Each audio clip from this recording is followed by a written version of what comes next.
Ya, asah. Khilaf dia asah. Allahumma salli ala sayyidina Muhammad. Seterusnya, Wa anna man nasiya. yang nazar tadi azhar. Wa anna man nasiya ihdal khamsi kafahu tayammum lahunna. Dan siapa yang dan semuanya bahas siapa yang Dia punca ulama fatwakan bahawasanya sembahyang tayamum hanya boleh dengannya kita melakukan satu je sembahyang fardu, sebab dia adalah apa? Taharah dhaifah. Dia lemah. Jadi bila dia lemah, dia tak boleh buat banyak dengannya. Dan kenapa ada khilaf tentang masalah sembahyang jenazah? Cuba tengok. Sembahyang jenazah, khilaf dia adalah wujub. Sembahyang nazar, khilafnya azhar. Maksudnya qaul Imam Syafi'i. Muqabil azhar meletakkan sembahyang nazar ini sama macam sembahyang sunat. Maksudnya kita boleh sembahyang dengan satu tayamum lebih daripada satu nazar. Itu muqabil azhar. Dan dalam bab sembahyang jenazah pula, dia letakkan sembahyang jenazah tu macam sembahyang fardu ain, muqabil asah.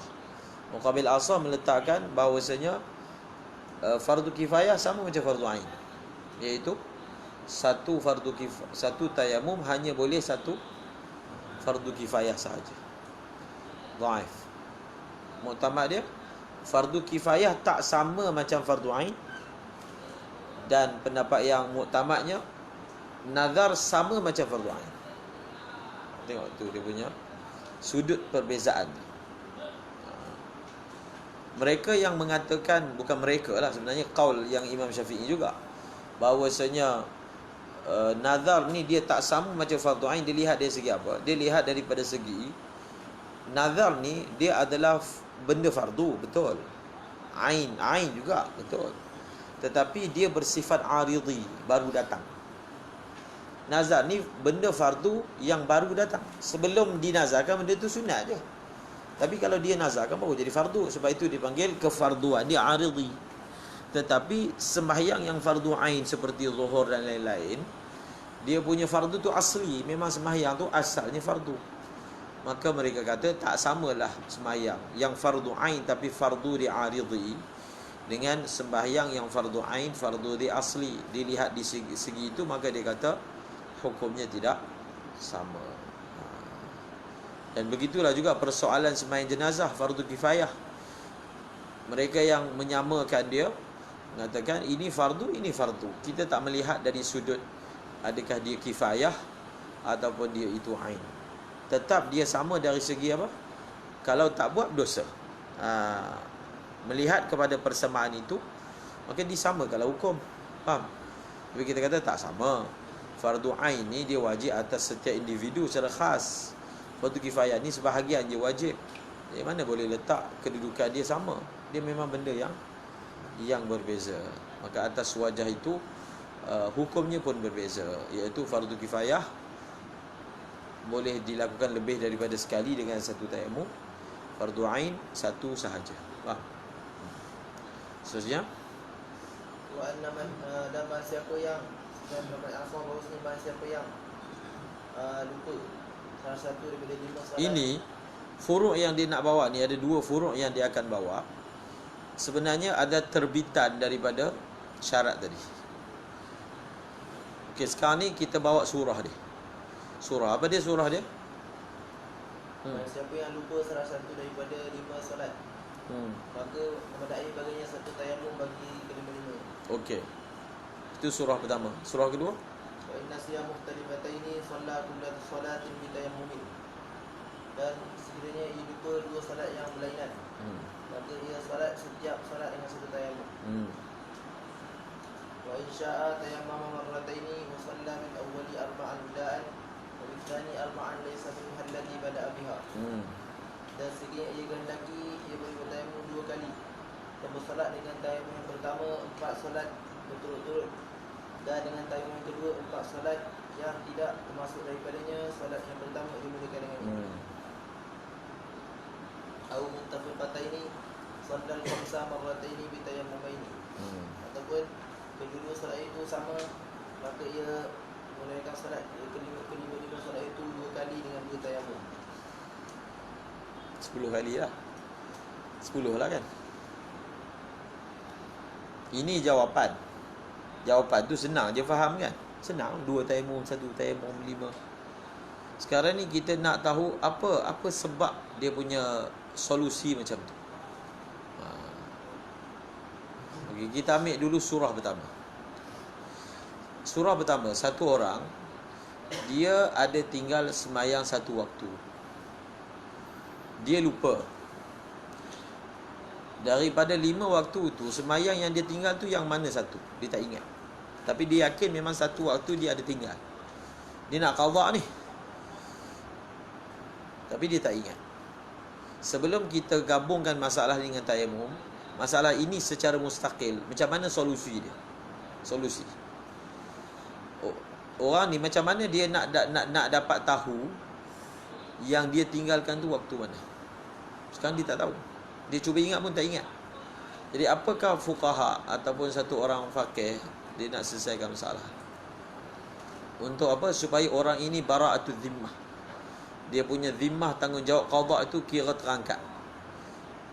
Apa konsep yang kita nak gunakan? Nak bagi selesaikan masalah ni. Maka cara dia, kita suruh dia semayang 5 waktu. 5. Subuh sampai isyak. Kalau dia semayang 5, yang dia tinggal tu adalah dalam 5 tersebut kan. Buatlah. Faham? Kalau dia buat 4 je tak boleh. Sebab takut semayang yang dia tinggalkan tu itu yang sebenarnya. Jadi buat 5 terus. Tapi kalau dia ingat macam ni, dia tak ingat semayang yang dia tinggalkan tu subuh, zuhur, asar, 3 tu je. Dia confirm yang dia tinggalkan tu semayang siang. Cuma dia tak ingat antara 3 ni yang mana satu. Maka dia tak wajib lah buat 5. Betul tak? Dia buat 3 je lah. Sebab yang 2 ni memang secara pasti bukan daripada semayang yang dia tertinggal. Tetapi masalahnya dalam surah ini secara khusus, dia tak ingat langsung. Mungkin malam, mungkin siang. Maka cara nak selesaikan masalah ni, kita suruh dia semayang ke 5 waktu untuk melepaskan zimmah dia. Dan dia sebenarnya masuk bawah kaedah ma la yatimul wajibu illa bihi fa wajib. Sebab dia nak dapat semayang yang dia tinggalkan tu tak tahu, melainkan dia kena semayang semua sekali. Maka dia masuk bawah kaedah ma la yatimul wajibu illa bihi fa wajib. Jadi kelima-lima semayang ni hukumnya wajib. Bukan sunat, wajib. Cuma salah satu dari semayang tu wajib asli. Yang baki 4 tu wajib aridi. Betul tak? Kenapa dia wajib aridi? Dia wajib aridi kerana tidak dapat tidak kita kena buat dia untuk confirm bahawasanya dia punya semayang yang sebenar itu terangkat. Tapi satu je yang betul-betul wajib apa? Wajib asli. Yang baki tu wajib aridi. Habis. Bila kita comparekan pula dengan masalah tayamum, kita belajar satu tayamum hanya satu wajib. Tak boleh buat lebih daripada satu wajib. Sekarang ni si fulan ini dia ada 5 wajib yang dia kena buat. Berapakah tayamum yang dia perlu lakukan? Adakah 5 tayamum untuk setiap satu sembahyang? Ataupun memadai satu tayamum sahaja? Nah, itu surah pertama ni. Dia maknanya ada 3 surah. Kalau kita ambil perkataan wajib, wajib je, maka kita kata apa? Dia kena buat 5 tayamum untuk 5 waktu.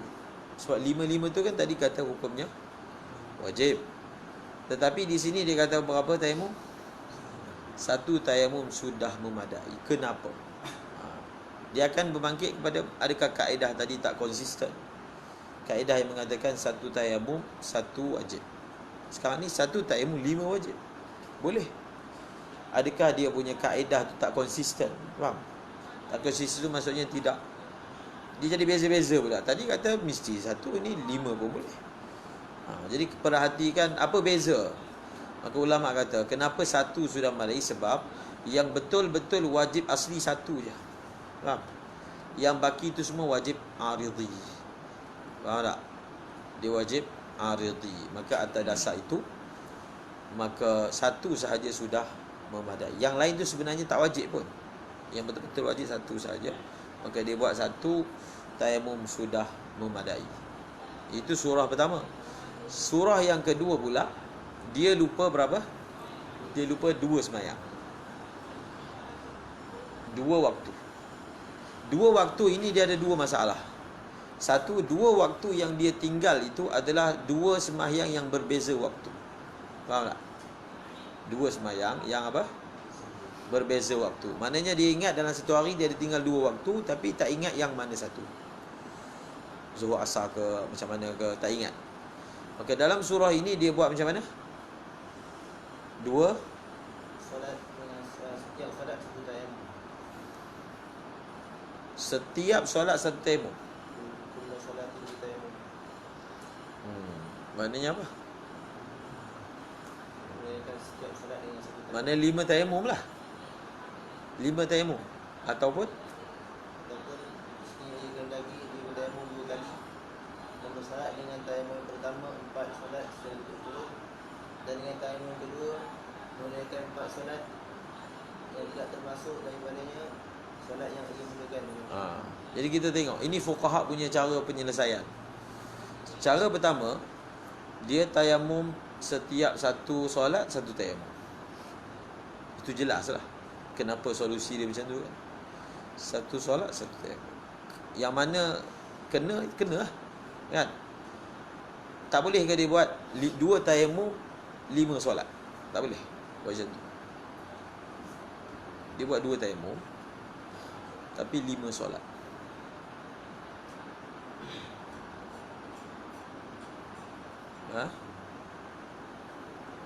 Tak boleh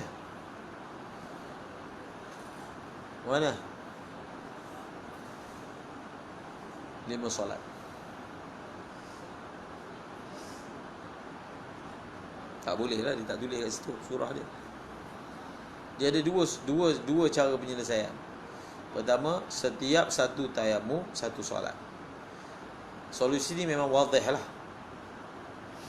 Jadi kalau dia buat setiap satu tayamum satu solat, maka dia akan cover yang mana dia tertinggal. Ataupun dia semayang begini, 2 tayamum tapi 8 solat. 2 tayamum tapi 8 solat. 8 kan? Jadi dia semayang dengan tayamum pertama 4 semayang, 4 waktu. Dia semayang dengan tayamum kedua 4 waktu juga. Tetapi semayang yang 4 semayang yang tayamum yang kedua itu dia kena tolak, dia kena kecualikan semayang yang dia mula-mula lakukan dengan tayamum pertama. Kalau dia semayang subuh, zuhur, asar, maghrib, tayamum kedua dia kena mula daripada zuhur, asar, maghrib, isyak. Dia kena tolak subuh. Faham? Dia kena apa? Tolak subuh. Pada 4 yang kedua itu tidak ada solat yang dia memulakan dengan solat tersebut pada tayamum yang pertama. Itu kaifiat dia lah. Kaifiat dia tu jelas, nak faham tu senang. Tapi kita nak tanya soalan kenapa macam tu dia punya surah tu macam pelik pula, ada tolak-tolak pula. Faham? Kenapa? Apa dia punya sir dia, faham? Dalam memberi solusi seperti itu. Kemudian surah yang ketiga ialah apabila 2 sembahyang itu adalah yang sama, waktunya sama. Maka dalam surah ini dia sembahyang macam mana? Sembahyang 5 solat 2 kali. Dia sembahyang 2 tayamum tapi 5 waktu. Maknanya dia akan sembahyang 10 waktu. Yang ni solusinya jelas lah. Maknanya tapi kenapa kalau sembahyang tu sama, dia kena sembahyang 5 dan 5. Tapi kalau sembahyang itu berbeza, tadi kan sembahyang berbeza kan? Sembahyang berbeza, dia sembahyang dengan satu tayamum satu sembahyang. 5 tayamum 5 semayang, ataupun 2 tayamum 8 semayang. Tapi kalau semayang itu sama, maka dia apa?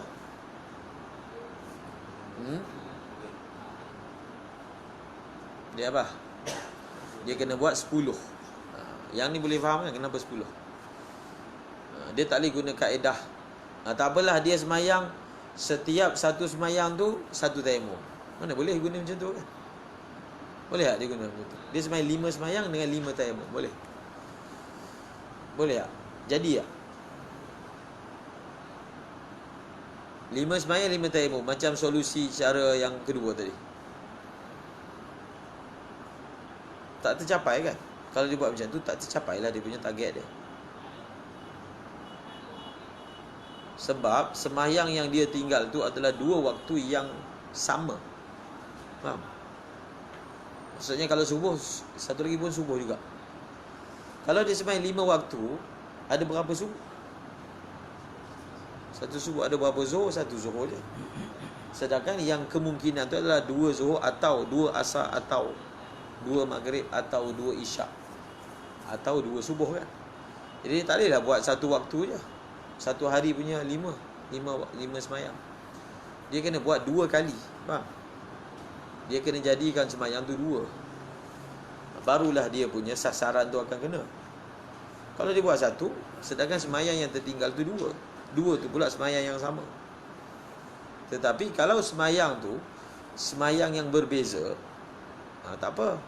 Semayang berbeza, maksudnya mungkin dia ada tinggal subuh dengan zuhur, tapi dia tak ingat langsung, maka dia buatlah 5 semayang dengan 5 tayamum. Jadi 2 itu adalah dalam 5 tu. Dia tak boleh buat 10 kan, sebab dia bukan semayang yang sama berganda. Itu cara dia. Setiap satu semayang, setiap satu tayamum, satu semayang.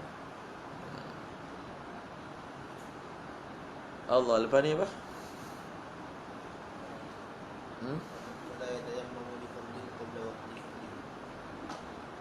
Lagi? Bukan nafil muaqqat bil asah. Ya, soal tu bertayamum untuk salat fardu sebelum waktu melakukannya.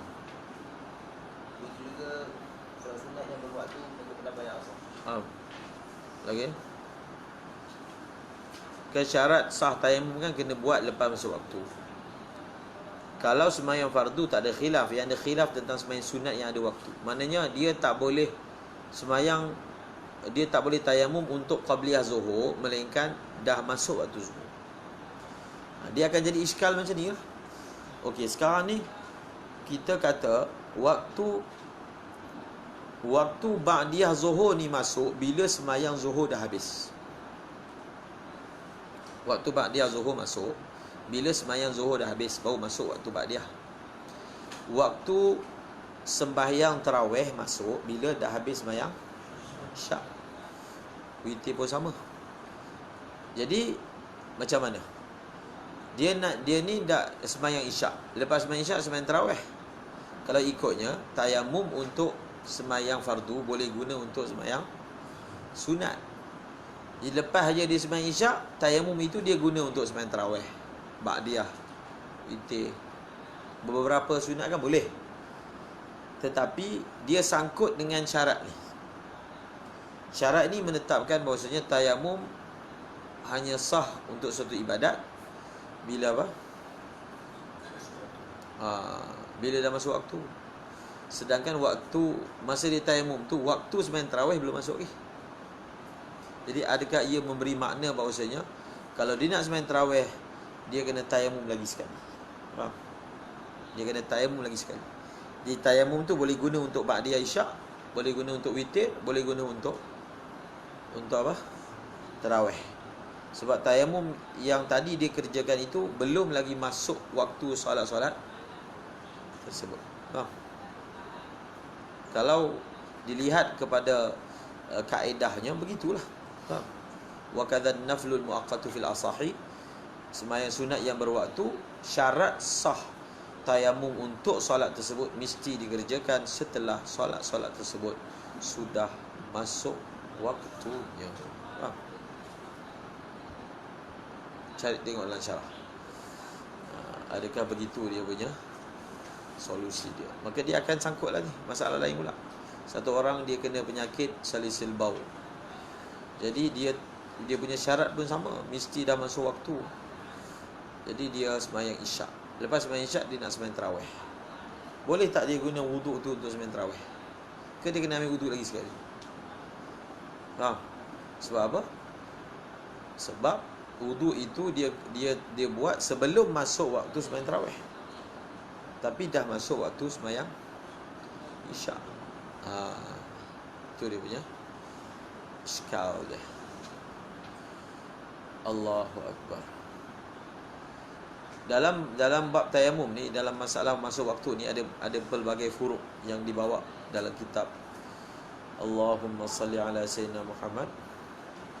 Dalam kitab Hasyiah Syarqawi, dia kata misalnya satu orang dia ambil wuduk untuk semayang zuhur. Dah masuk waktu zuhur, dia ambil wuduk.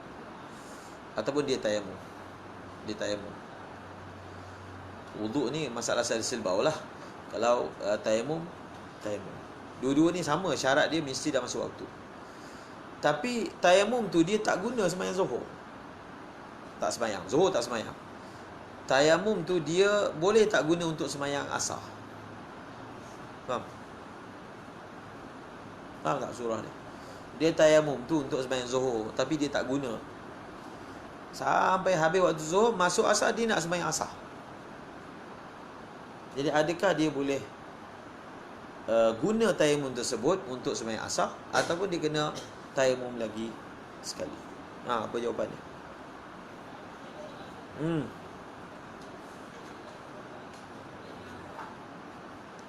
Apa jawapan dia? Boleh tak? Tak boleh?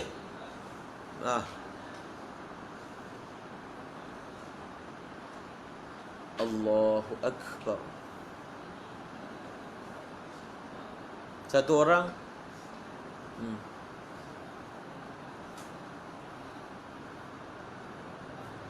boleh tak?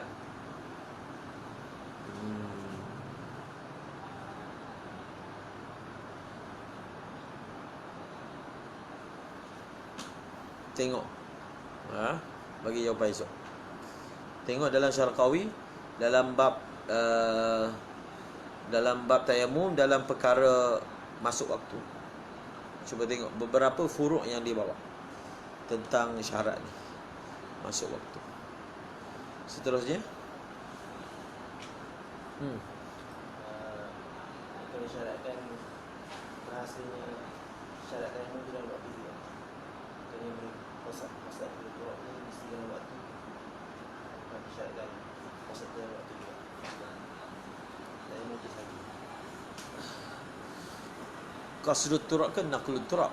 Naqlut turab lah, tepuk tu. Qasad.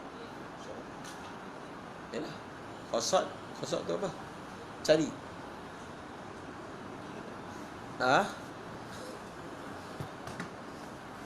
Dia kalau dalam kitab apa Safinatun Najah, yang disyaratkan sebelum tayamum tu hendaklah ijtihad kiblat. Sebelum tayamum tu dia kena ijtihad kiblat. Sebelum tayamum tu dia kena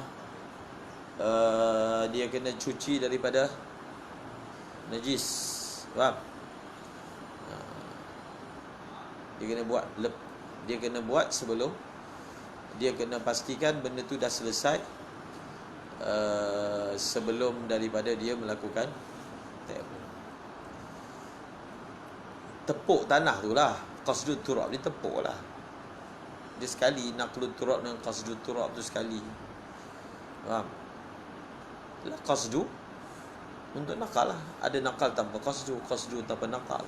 Dua tu mesti sekali. Jadi adakah dia tepuk tanah tu sebelum masuk waktu, tapi dia sapu tu dah masuk waktu. Macam tu lah kan surah dia. Lagi sesaat dah masuk waktu, 2 saat, setengah saat, setengah minit, dia tepuk dulu. Tepuk siap dah. Masuk waktu baru dia sapu. Macam tu kan surah dia, soalan dia. Jadi adakah tepuk tu juga mesti dibuat dalam waktu ataupun tidak? Carilah jawapan. Saya pun tak tahu. Kalau kita belajar tepuk tu naqlut turab ni adalah rukun tayamum. Dia adalah rukun tayamum. Kalau kita tengok daripada zahir itu dia adalah rukun tayamum, maka bila kita kata tayamum itu mesti buat dalam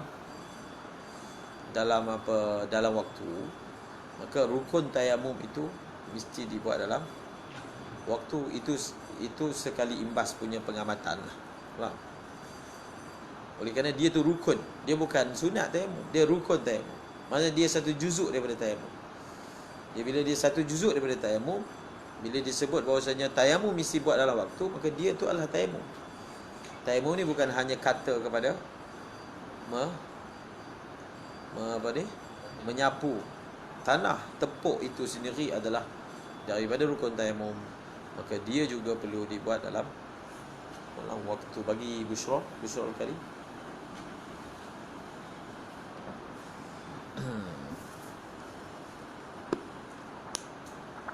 Alhimna marashida umurina.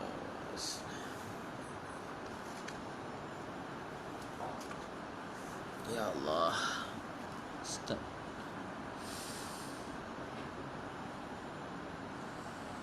Ustaz Syauqi masuk. La ilaha illallahul hayy.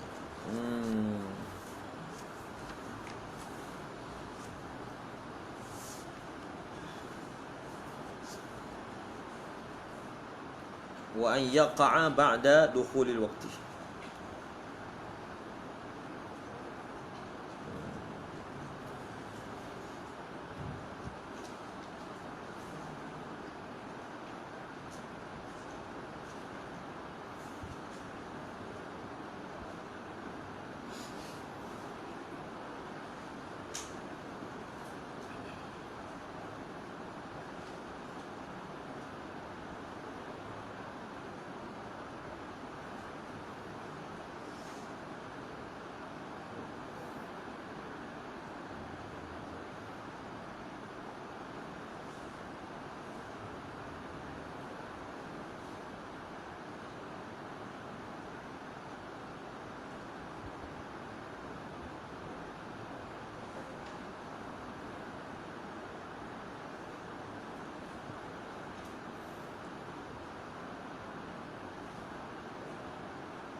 Dia dalam ni.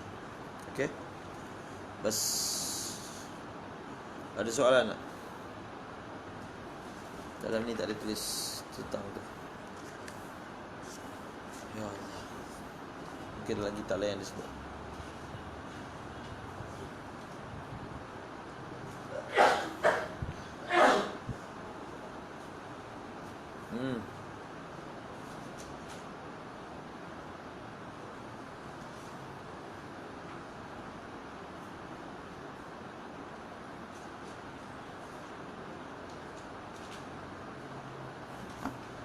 Tak ada. Bagi Bajuri. Buat.